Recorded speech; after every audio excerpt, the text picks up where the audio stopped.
Handa na ba kayo? O, eto. Ngayon, nag-text lang ho. Ito, gabi lang ho. Nag-text ho basta, yung contact po natin kay PRRD at pinapa-announce ho ito. Ayan. Panoorin nyo na lang. Okay? Hindi ko kasi ma-download eh. Panoorin nyo na lang dito. Merong official TikTok na nilabas si Pangulong Duterte na kung saan diyan siya maglalabas ng mensahe.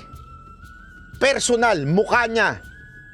Alam mo, this is a perfect move of PRRD. Kasi ang daming amuyong na nagre-represent kay PRRD. Ang daming Jollibee, ang daming bida-bida. And this time, dapat directly kay PRRD namang galing kung ano yung gusto niya sabihin.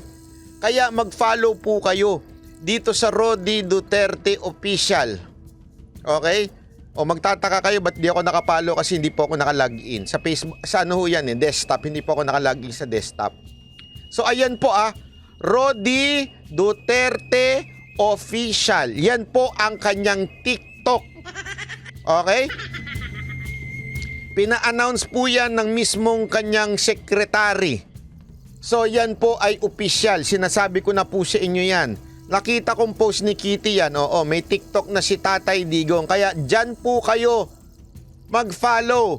Para wala na hong ibang pinanggagalingan ng impormasyon. Kung galing kay PRRD, galing kay PRRD. Magsasalita siya yan. Pag hindi galing sa kanya, hindi. Pag hindi galing dyan, hindi galing sa kanya yon. Naintindihan natin? Oh, ito po announcement po ito. Galing po mismo sa kanilang kampo. Yan po ay sana. Kaya naman ako, ang advice ko lang po sa kampo nila, pag meron pong mensahe si PRRD, idirekta nyo na ho dyan. Huwag nyo nang padaanin kung kani-kanino, kung sinong alipores dyan, kasi lalong gumugulo. Gumulo eh. Wala naman yan lintik na gentleman's agreement na yan, nagkagulo-gulo tuloy. Kesa na nakakatulong yung mga amuyong, nagulo tuloy eh. Kaya sana ho, yung mga namumuno dyan, nakasama ho ni PRRD, pag meron nung gustong mensahe si PRRD, ilabas lang ho dyan. Sabihin niya lang ho dyan. Diba? Sabihin niya kunwari, si Banatbay, pugi-pugi, ganun ba? Biro lang. Binibiro ko lang kayo, Mr. PRRD, ha?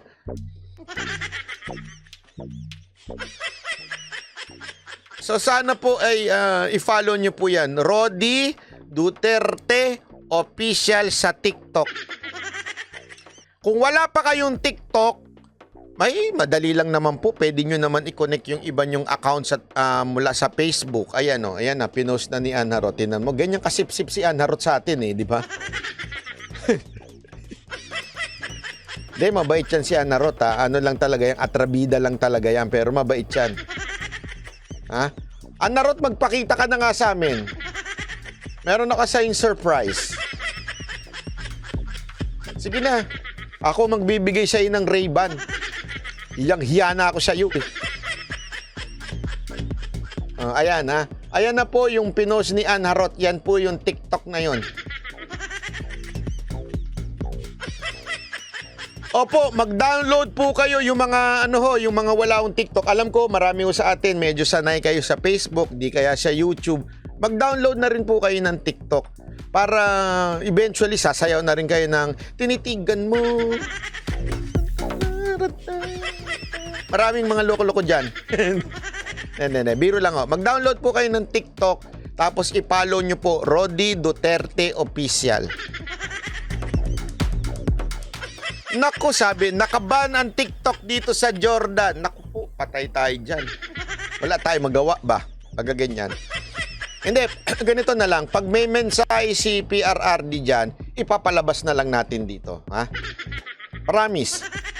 Di ba mas maraming kalaban dyan sa TikTok? Hindi, alam mo, maganda nga yung ginawa niya. Bakit? Ang may-ari ng TikTok, China eh. Para may istorya na naman yung mga media.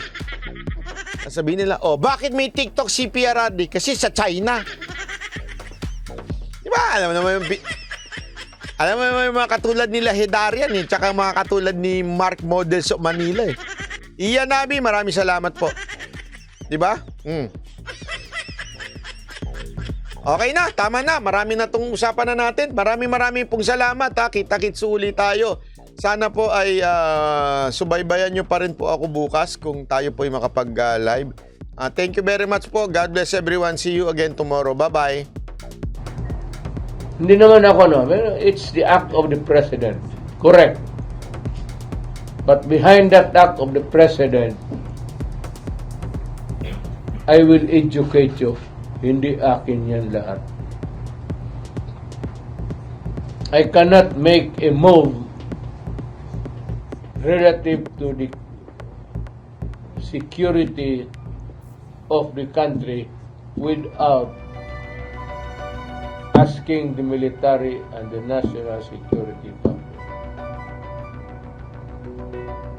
Kaya yung agreement na yan, kung totoo, nasabi ko na sa mga militarya,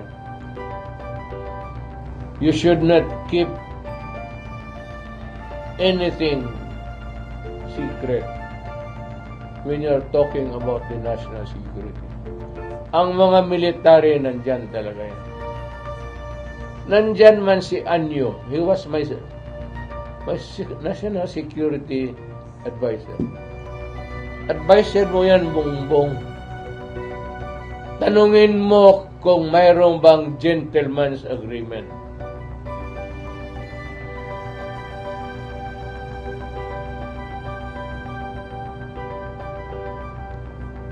Aywan ko, ayaw kong mag-insulto. Inumpisahan mo eh. Kung tinawagan mo sana ako, di hindi ka makatanggap nito. Ikaw putang ina ka, hindi ka nakatapos hanggang second year college pa lang. Dumaan ako sa lahat ng taga Foreign Affairs, Undersecretary Ingles, si Ambassador Terona, Diana, si David Rapos, then si Maria Sison. Doon ako medyo konting kaya huwag mong sabihin mas marunong kayo sa akin. Alam kong ginagawa ko. Diplomatic and consular procedure. Master ko po yan, dumaan ako dyan.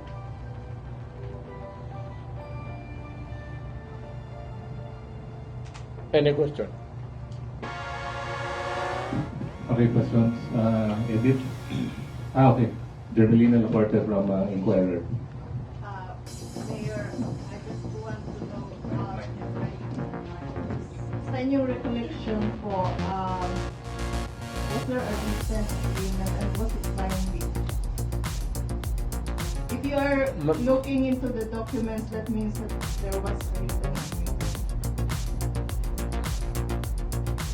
I don't, ayunin? Yes, sir.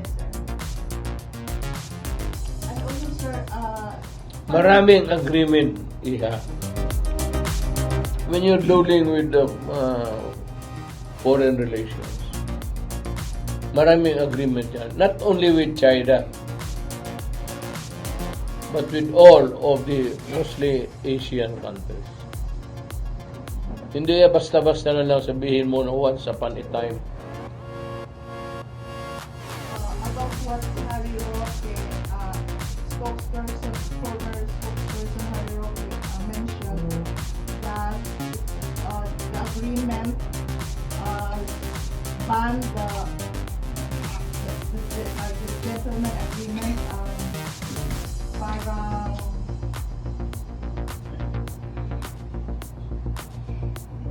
what he mentioned was Hirap ka. yeah, walang pwedeng construction materials that can be brought to the BRP Sierra Madre and only pay and water.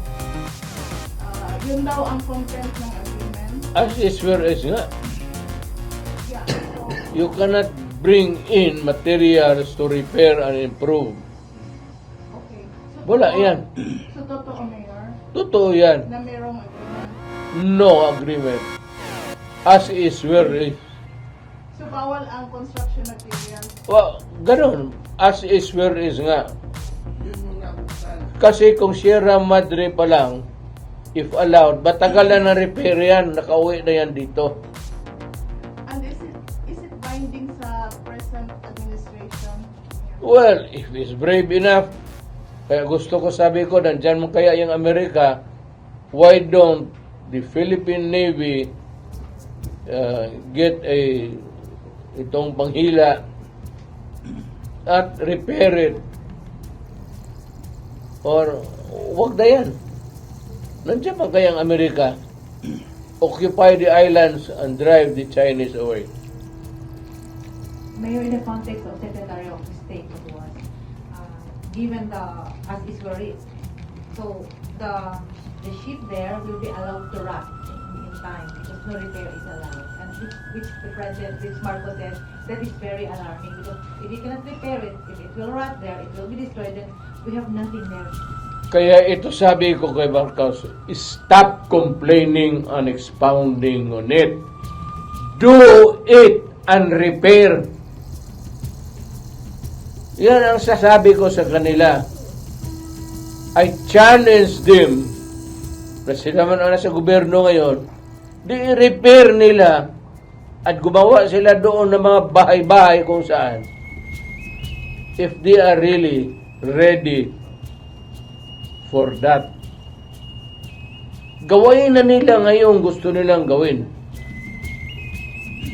I-patrol na nila yung Philippine Navy, the gray ships, and let us see what happens.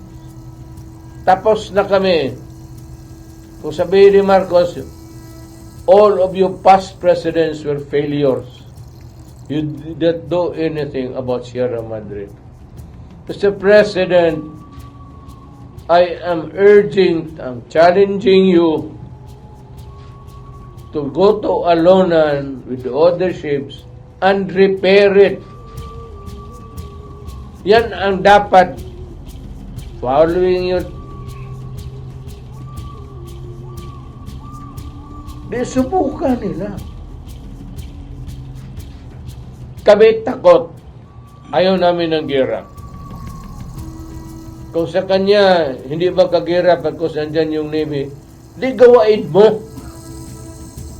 You have the ironclad guarantee of the Navy that they will, US Navy, that they will all die for the Philippines. Are we saying that the recent maritime cooperative cooperation agent like is a show of force, and even if Japan, Australia, Philippines, and the United States will collaborate to repair this Sierra Madre, still it's an exercise in futility. Would you take that risk? Go ahead.